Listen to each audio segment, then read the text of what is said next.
जय हिंद। आज के क्लास में मैं आप सभी को वर्ग 10वीं से द्विघात समीकरण पढ़ाऊंगा। लगभग 5-10 दिनों से मेरा वीडियो इस चैनल पर अपलोड नहीं हो रहा था। कुछ तबीयत खराब हो जाने की वजह से मैं वीडियो अपलोड नहीं कर पा रहा था, तो मैं आप लोगों से क्षमा चाहता हूं। फिर से अब मेरा रेगुलर वीडियो इस चैनल पर अपलोड होगा, तो आप ज़रूर से फिर से वॉच कीजिए। अगर पहली बार आप मेरे चैनल पर आए हैं तो चैनल को सब्सक्राइब कर दीजिए, बेल आइकन को दबा दीजिए, जिससे कि मैं कोई भी वीडियो अपलोड करूं तो सबसे पहले नोटिफिकेशन आप तक पहुंचे। और मेरा वीडियो अगर आप लोगों को पसंद आता है तो वीडियो को लाइक कर दीजिए और ज़्यादा से ज़्यादा अपने दोस्तों के साथ शेयर कीजिए। और कोई मन में क्वेश्चन हो तो आप हमें कमेंट करके पूछिए, मैं जवाब देने की कोशिश करूंगा। तो आज के क्लास में आप सभी जानेंगे द्विघात समीकरण। द्विघात समीकरण जिसे अंग्रेजी में क्वाड्रेटिक इक्वेशन बोला जाता है। क्वाड्रेटिक इक्वेशन बेसिक से बता रहे हैं, बिल्कुल आप लोग समझने की कोशिश कीजिए, ठीक है। अगर ये वीडियो आप पूरा वॉच करते हैं तो मैं वादा करता हूं कि इसके बाद आपको कोई भी वीडियो देखने की ज़रूरत नहीं पड़ेगा। द्विघात समीकरण जिसे हम क्वाड्रेटिक इक्वेशन कहते हैं। द्विघात समीकरण किसे कहते हैं? ऐसा समीकरण जिसमें चर पद का अधिकतम घात 2 हो तो उसे हम क्या कहते हैं? द्विघात समीकरण कहते हैं। फॉर एग्जाम्पल मान लीजिए कि x² + 4x + 4 = 0। तो ये देख लीजिए, यहाँ पर ये क्या है? सबसे अधिकतम घात यहाँ पर क्या है? 2 है। इसके बाद कहीं पर इससे ज़्यादा घात दिख रहा है आपको? नहीं दिख रहा है, इसलिए ये क्या है? द्विघात समीकरण है। ये देख लीजिए y², इसका पावर क्या है? 2 है। ये द्विघात समीकरण हो गया। यानी कि आपको क्या देखना है? अधिकतम पावर को देखना है। अधिकतम पावर अगर 2 है तो वह द्विघात समीकरण होता है, ठीक है। अब आते हैं द्विघात समीकरण का व्यापक रूप। कई बार एग्जाम में पूछा जा चुका है, आप लोग इसे ध्यान में रखिएगा। द्विघात समीकरण का व्यापक रूप होता है ax² + bx + c = 0। देख लीजिए व्यापक रूप क्या होता है? व्यापक रूप जो होता है वो होता है ax² + bx + c = 0। व्यापक रूप का क्या मतलब होता है कि इसी के रूप में हम द्विघात समीकरण को लिखते हैं, ठीक है। यहाँ देख लीजिए x² + 4x + 4, तो x² का गुणांक कुछ नहीं तो 1, तो ये हो गया ax² + bx, तो b के जगह पे 4 है, bx + c, तो c के जगह पे 4 है, c अचर पद होता है, ठीक है। तो व्यापक रूप का मतलब आप समझ गए, और व्यापक रूप क्या होता है ये भी जान गए, ठीक है। अब आपको ये समझना है कि द्विघात समीकरण में हलों की कितनी संख्या होती है। द्विघात समीकरण में हलों की संख्या 2 होती है। द्विघात समीकरण में हलों की संख्या, अगर कोई आपसे पूछे कि द्विघात समीकरण के हलों की संख्या कितनी होती है तो आप क्या बोलिएगा? 2 होती है। द्विघात समीकरण के हलों की संख्या 2 होती है। जिसकी पावर जितना ज़्यादा होगा उसकी हलों की संख्या उतना ही ज़्यादा होगा। अब आप जानेंगे कि द्विघात समीकरण कितने प्रकार के होते हैं। द्विघात समीकरण कितने प्रकार के होते हैं? द्विघात समीकरण के प्रकार, ठीक है। द्विघात समीकरण 2 प्रकार के होते हैं। एक शुद्ध द्विघात समीकरण, शुद्ध द्विघात समीकरण, और दूसरा होता है अशुद्ध द्विघात समीकरण। शुद्ध द्विघात समीकरण और दूसरा होता है अशुद्ध द्विघात समीकरण, ठीक है। शुद्ध द्विघात समीकरण और अशुद्ध द्विघात समीकरण, ये द्विघात समीकरण के क्या है? प्रकार हैं, ठीक है। अब आप देख लीजिए कि शुद्ध द्विघात समीकरण किसे कहते हैं। शुद्ध द्विघात समीकरण किसे कहते हैं? जिसमें चर पद केवल 2 घात का हो, केवल 2 घात का हो, उसे हम शुद्ध द्विघात समीकरण कहते हैं। जैसे मान लीजिए कि x² - 4 = 0। यहाँ पर देख लीजिए चर पद का घात केवल 2 है, एक घात वाला यहाँ पे नहीं है। जैसे यहाँ पर दिया है तो एक घात वाला यहाँ पर नहीं है, तो ये क्या हो गया? शुद्ध द्विघात समीकरण हो गया, जिसमें केवल 2 घात हो, एक घात नहीं हो। जैसे आपको कोई पूछ दे कि y² अब -8, बताइए कौन सा समीकरण है? तो शुद्ध द्विघात समीकरण है, क्योंकि पावर केवल यहाँ 2 है, एक पावर यहाँ पर नहीं है। तो तो आशा करते हैं कि आप लोग बढ़िया से इस बात को समझ रहे हैं। चलिए अब आगे जो है शुद्ध द्विघात समीकरण को हल करने की कितने विधि होते हैं, यहाँ पर देख लीजिए। शुद्ध द्विघात समीकरण को हल करने की विधि यानी कि शुद्ध द्विघात समीकरण को कितने विधि से हल करते हैं, तो इसको हम दो विधि से हल करते हैं। कितने विधि से हल करते हैं? दो विधि से हल करते हैं, एक गुणनखंड के द्वारा और दूसरा वर्गमूल निकालकर। ठीक है, एक गुणनखंड के द्वारा और दूसरा वर्गमूल के द्वारा। आप अच्छे से समझिए बात को, मैं जब तक आप समझेंगे नहीं तब तक हम क्लास को खत्म नहीं करेंगे, एक एक बात को आपके दिमाग में हम घुसाएंगे। ठीक है, यहाँ शुद्ध द्विघात समीकरण को हल करने की दो विधियां हैं, एक गुणनखंड विधि और दूसरा वर्गमूल विधि। ठीक है, जैसे आप देख लीजिए यही समीकरण है, ये x² - 4 है, तो सबसे पहले इसको गुणनखंड विधि से हल करके देख लीजिए। कौन सी विधि से? गुणनखंड विधि से हल करके देख लीजिए। ठीक है, तो अब जैसे x² - 4 = 0 है, तो इसको गुणनखंड विधि से हल कीजिएगा तो ये हो जाएगा x² ये -2 का स्क्वायर बराबर क्या हो जाएगा? ये 0 हो जाएगा। ठीक है, तो ये देख लीजिए ये 4 जो था तो 4 को हम 2 का स्क्वायर लिख दिए, तो ये x² - 2 का स्क्वायर, तो 2 का स्क्वायर करेंगे तो 4 ही होगा ना, तो x² - 2 का स्क्वायर बराबर क्या हो गया? 0 हो गया। ठीक है, अब देख लीजिए a² - b², तो a² - b² का फॉर्मूला आप लोगों को पता ही है, क्या होता है? a + b और इंटू a - b होता है। तो ये a के जगह पे क्या है? x और b के जगह पे है 2, तो x + 2, a के जगह पे है x और b के जगह पे है 2, तो x - 2 बराबर 0। तो ये 0 जो है इसके भी बराबर इसके भी बराबर, तो x + 2 बराबर 0, तो x बराबर -2 और x - 2 बराबर 0, तो x बराबर 2।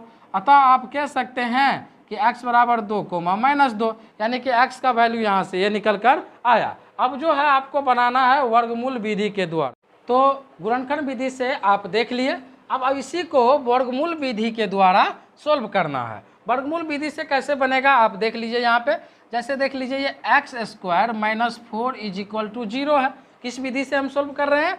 तो वर्गमूल विधि के द्वारा।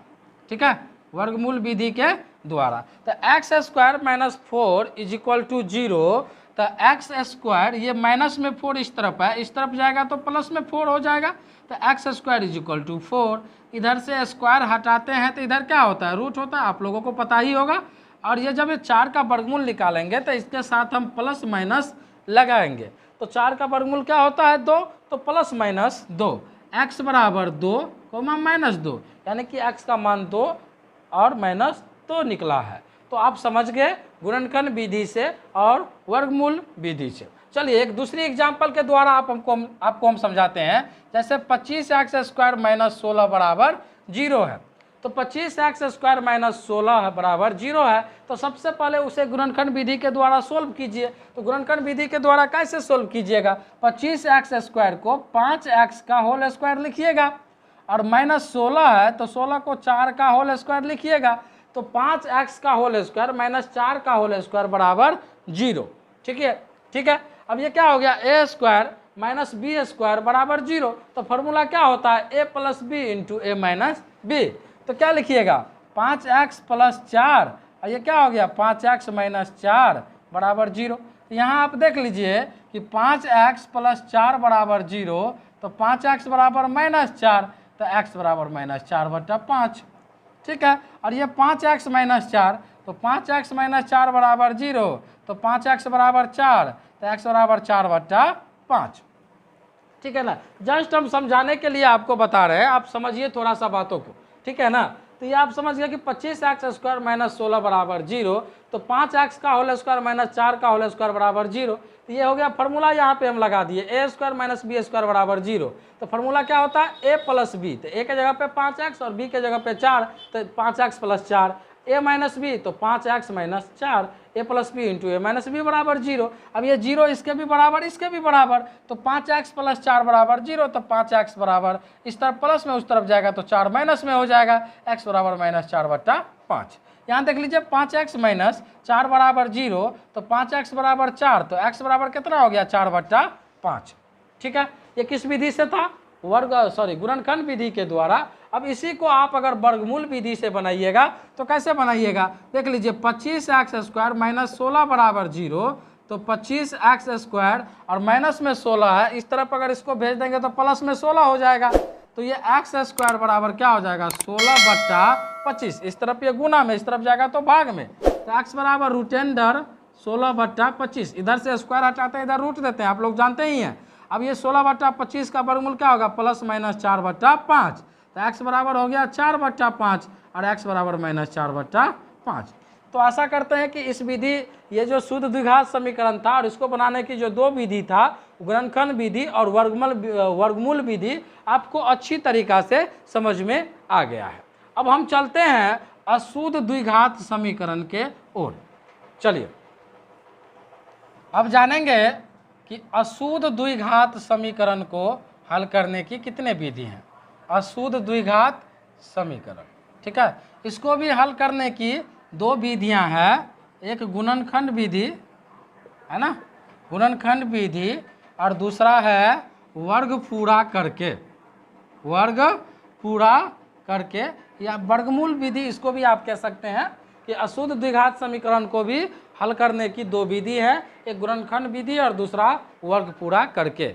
समझ गए ना। तो देख लीजिए कोई भी एग्जाम्पल हम ले लेते हैं। सबसे पहले आप ये जानिए कि अशुद्ध द्विघात समीकरण किसे कहते हैं, कि ऐसा द्विघात समीकरण जिसमें चर पद का घात 2 और 1 दोनों पावर का हो, दोनों घात का हो। जैसे फॉर एग्जांपल मान लीजिए कि x² + 4x + 6 बराबर 0, तो 2 घात भी है और 1 घात भी है, तो इसलिए जब दोनों घात का हो, यानी कि 2 घात भी 1 घात भी हो, तो उसे अशुद्ध द्विघात समीकरण कहते हैं। शुद्ध द्विघात का समीकरण में क्या था, जिसमें केवल 2 ही घात, मतलब पावर जो है केवल 2 पावर वाला हो, 1 पावर वाले नहीं होना चाहिए, 2 पावर वाले होना चाहिए, तो उसे हम शुद्ध द्विघात समीकरण कहते हैं। लेकिन अशुद्ध द्विघात समीकरण में पावर 2 भी हो और पावर 1 भी हो, तब उसे हम अशुद्ध द्विघात समीकरण कहते हैं। ठीक है, तो अशुद्ध द्विघात समीकरण को हल करने की जो विधि है, पहला विधि का नाम है गुणनखंड विधि और दूसरा विधि का नाम है वर्गमूल विधि, या इसे आप ये कह सकते हैं कि शुद्ध द्विघात समीकरण में बदल कर। ठीक है, तो कोई भी एक एग्जाम्पल हम ले लेते हैं, जैसे x² + 4x + 4 बराबर 0 है। ठीक है, तो इसको गुणनखंड विधि से क्या करना है, हल करना है। तो देखिए गुणनखंड विधि से हल करने के लिए सबसे पहले नियम क्या है कि जो भी स्क्वायर वाले चर पद है, तो स्क्वायर वाले चर पद का गुणांक को हम तीसरे अचर पद के साथ गुना करेंगे।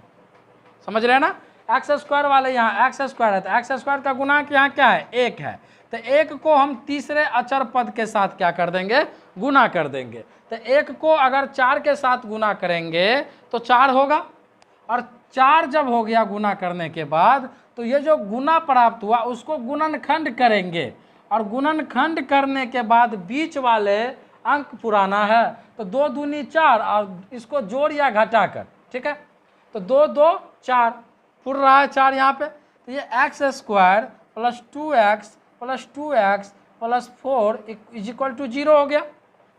अब देखिए ये 4 पद में विभक्त हो गया। ठीक है, अब ऐसे कर दीजिए 2 पद में इसको बांट दीजिए आप। ठीक है, और देखिए यहाँ x² है, यहाँ 2x है, तो यहाँ कॉमन क्या हो रहा है, कॉमन करने का ये मतलब हुआ कि दोनों में भाग किससे लग रहा है, तो यहाँ 2 x का पावर 2 है, यहाँ x का पावर 1 है, तो x का पावर 1 तो कॉमन हो रहा है, तो ये x का स्क्वायर में से x का पावर 1 ले लिए तो x बचा, इसमें से x ले लिए तो इसमें क्या बच गया 2 बच गया।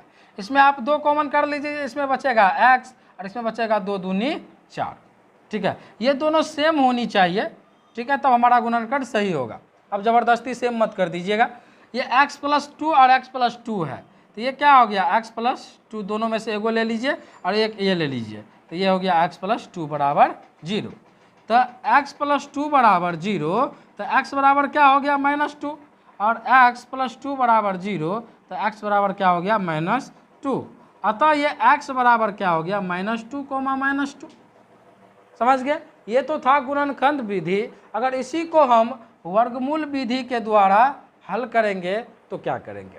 ठीक है, तो इसको वर्गमूल विधि के द्वारा देखिए हम कैसे हल करते हैं। ये x² है और ये 4 जो है ना, इसको यहाँ लिख लीजिए, तो 4 को क्या लिखिएगा 2 का स्क्वायर लिखिएगा, तो ये x² यानी कि ए स्क्वायर प्लस बी स्क्वायर। अब बीच वाले अंक है तो इसे लिखिए 2a, ए के जगह पे x और b के जगह पे क्या है 2, तो 2, तो 2 दूनी 4x हो गया ना। ये फार्मूला पे फिट हो गया। देख लीजिए X square plus A square plus B square plus 2ab किसका फार्मूला होता है, ए प्लस बी का होल स्क्वायर का। तो ए के जगह पे x और b के जगह पे हुआ, बी के जगह पे 2, तो x प्लस 2 का होल स्क्वायर बराबर 0। अब ये होल स्क्वायर है तो 2 बार लिख लीजिए, x plus 2 into x plus 2 बराबर क्या हो गया 0। तो x प्लस 2 बराबर 0, तो x बराबर हो गया -2 और x प्लस 2 बराबर 0, तो x बराबर हो गया -2। तो x बराबर क्या हो गया -2, -2। तो ये हो गया वर्ग पूरा करके, ठीक है। तो यहाँ तो मतलब सीधी उंगली से घी निकल गया। कभी कभी क्या होता है, आपको उंगली को थोड़ा सा टेढ़ा करना पड़ता है। तो टेढ़ा क्या करना पड़ता है, जैसे देख लीजिए 5x स्क्वायर, ठीक है, प्लस 7x और प्लस 2 बराबर 0 है, ठीक है। तब इसका कैसे कीजिएगा, यहाँ तो किसी का 5 का अगर 5 का मतलब किसी भी संख्या का जब हम स्क्वायर करते हैं तो 5 पूरा नहीं होता, यानी कि 5 पूर्ण वर्ग संख्या नहीं है। तो जब 5 पूर्ण वर्ग संख्या नहीं है तो ये जो एक्स स्क्वायर का गुणांक है ना 5, तो 5 से या तो गुना कर दीजिए या 5 से भाग दे दीजिए। तो मेरे नज़र में 5 से गुना करने में ही फायदा है, तो लिख दीजिए 5 से गुना करने पर, 5 से दोनों तरफ गुना करने पर, दोनों तरफ गुना करना है, ठीक है। 5 से दोनों तरफ गुना करने पर, ठीक है। तो ये 5 से गुना कीजिएगा तो क्या हो जाएगा 25x स्क्वायर, 7 पंचे 35x, 5 दूना 10 बराबर 0 को 5 से गुना कीजिएगा तो 0 ये होगा, ठीक है। अब 5x स्क्वायर को क्या लिखिएगा, 5x का सॉरी 25x स्क्वायर को क्या लिखिएगा, 5x का होल स्क्वायर लिखिएगा। चलिए अब प्लस 2a, ए के जगह पे 5x और b के जगह पे ऐसा क्या लीजिएगा कि यहाँ 35 पूर जाए, 35 पूरा हो जाए। तो 5 दूना 10, 5 दूना 10 हो गया है और b के जगह पे क्या मान रखिएगा कि 35 पूरा हो जाए। तो 5 दूना 10, 10 को कितना से गुना कीजिएगा तो 35 हो जाएगा। तो 10 को 7/2 से गुना कर दीजिएगा तो 35 हो जाएगा। देख लीजिए 7 पंचे 35, यानी कि b के जगह पे हमको क्या मान लेना है 7/2। नहीं समझ में आया, देख लीजिए यहाँ कि 35 हमको लाना था। तो ये क्या हो गया ए स्क्वायर प्लस 2a, ए के जगह पे तो 5x है और b का मान ऐसा हमको लाना है कि गुना करने पर 35 आ जाना चाहिए। तो 5 दूना 10 तो पहले से आ गया है, अब 10 को कितना से गुना करेंगे तो 35 आ जाएगा। तो 10 को 7/2 से गुना करेंगे, 2 पंचे 10, 5 हो गया, 5 सत्ते 35 हो गया, यानी कि b के जगह पे क्या हो गया 7/2 हो गया। और ऐसा कोई रूल नहीं है कि 7/2 अपने तरफ मतलब लिख दीजिए जो मन होगा वो। तो 7/2 हम क्या कर दिए हैं, यहाँ दिए हैं तो 7/2 का होल स्क्वायर जोड़ दीजिए और 7/2 का होल स्क्वायर घटा दीजिए, इससे कुछ फर्क नहीं पड़ेगा, जितना जोड़े उतना घटाए। अब प्लस में 10 तो है ये बराबर ये क्या हो गया 0 हो गया, ठीक है। अब देखिए यहाँ एक फार्मूला काम कर रहा है, A square plus 2ab plus B square का फार्मूला काम कर रहा है। तो ए के जगह पे 5x, बी के जगह पे 7/2 का होल स्क्वायर, ठीक है। अब इसको इस तरफ भेज दीजिए तो माइनस में उस तरफ जाएगा तो प्लस में, और इस तरफ ये प्लस में उस तरफ जाएगा तो माइनस में, ठीक है। तो ये 5x प्लस 7/2 का होल स्क्वायर बराबर 49/4 माइनस 10। तो 5x प्लस 7/2 का होल स्क्वायर बराबर 49 माइनस 10 चौके 40/4, ठीक है। 40 बट्टा क्या हो गया 4, ठीक है। यहाँ देख लीजिए, यहाँ पर जो है अब ये हो गया क्या 5x प्लस 7/2 का होल स्क्वायर बराबर ये 49 में से 40 को सब्ट्रैक्ट कीजिएगा, 9 बचेगा, 9/4। ये 5x प्लस 7/2, इधर से स्क्वायर हटाइए, इधर रूट लगा दीजिए, ठीक है। तो 9 हो गया 4। तो 5x प्लस 7/2 बराबर क्या हो गया प्लस माइनस 3/2, यानी कि 9/4 का वर्गमूल क्या हो गया 3/2। तो 5x बराबर एक बार प्लस में लीजिए तो 3/2 और माइनस 7/2। तो 5x बराबर 2 का एलसीएम 2 होगा, 3 माइनस 7, ठीक है, 3 माइनस 7। थोड़ा ये हो गया क्या 5x बराबर 3 में से 7 को घटाइएगा तो क्या बचेगा -4/2, 2 दूना 4।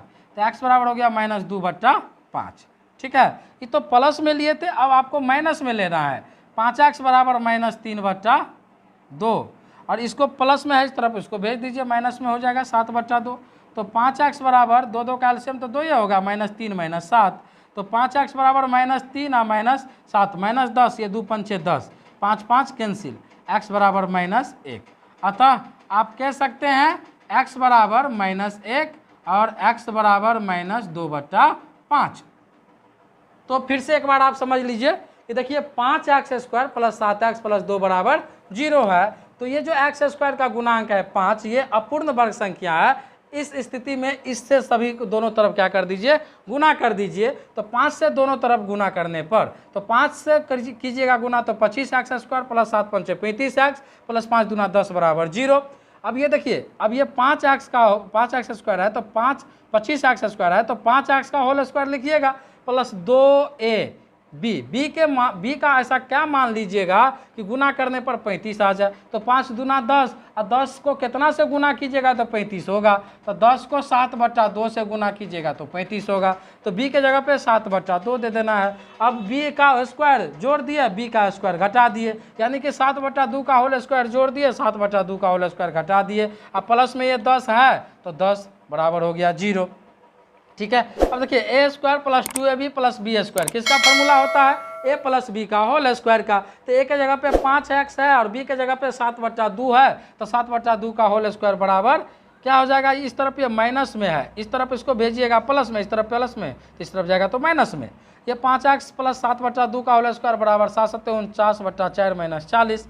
ये 5x + 7/2 का होल स्क्वायर और 49 - 10 के 40/4। तो 5x + 7/2 का होल स्क्वायर बराबर 49 में से 40 घटाइएगा 9/4। तो 5x + 7/2 बराबर ±3 क्या हो गया, 2 हो गया। तो ये प्लस माइनस दोनों है, तो एक बार आपको प्लस लेना है, एक बार आपको माइनस लेना है।